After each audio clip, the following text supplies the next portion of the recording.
What's up mga ka-GJ? For today's video, gusto ko lang talaga ipakita sa inyo kung anong ganap dito sa amin every morning. Napaka-busy talaga ng mga tao dito kapag maraming isda. Oo nga pala sa mga bago palang nakapanood ng aking mga video, ang lugar po namin ay dito po sa Quezon, Palawan. Every morning po talaga kapag pumunta kayo ng fishport, ganitong mga eksena po talaga inyong madadatnan. Busy talaga yung mga peopleness kapag dumating yung mga bangka tapos ang dami-dami nilang huling isda.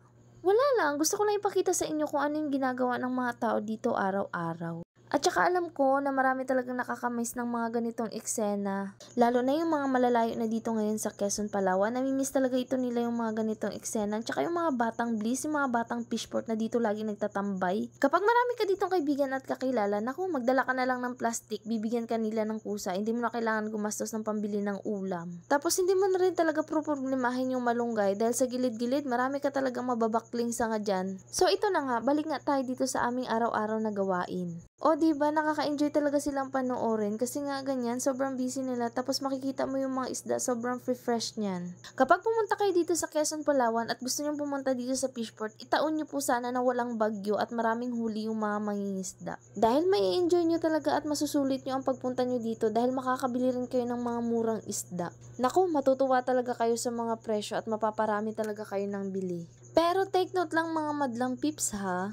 Yung price ng isda dito ay nakadepende sa dami ng huli at sa panahon.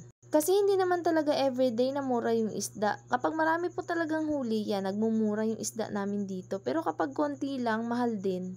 Lalo na kapag bagyo, hindi talaga nakakapaglaot yung mga bangka dito. So expected nyo na kapag bagyo, mahal talaga yung isda. At everyday din talaga, nagbabago talaga yung price nila. Depende sa dami ng huli ng mga mangingisda. Kapag sobrang dami at dagsang-dagsa yung isda, naku, makakabili ka dito ng tag 10 pesos per kilo. Grabe, sulit na yung 10 pesos tapos sobrang fresh pa. Bale, karamihan talaga ng pumupunta dito ay yung mga nag-aangkat ng mga isda na galing pa sa mga malalayong lugar. Tapos, yung iba naman ay may kanya-kanya ng contact dito para mag-deliver sa kanila ng mga isda papunta doon sa mga lugar kung saan sila nagtitinda o nagbebenta. Kaya sa mga gustong magbenta at mag-business ng isda, punta kayo dito sa fishport at dito kayo mangumpra. Dahil napakasulit ang isang box nila. Per box po pala ang bilihan dito kapag wholesale ka.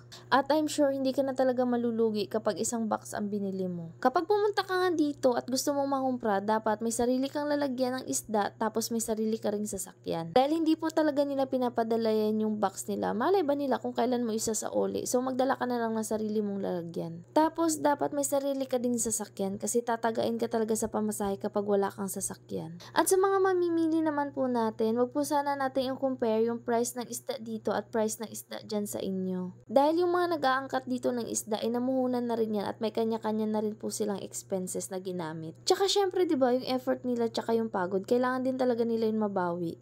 So ayun lang guys, sana na-enjoy kayo at natuwa kayo sa pinapanood yung video ko. So bali wag nyo pong kalimutan mag-follow and like and share my video.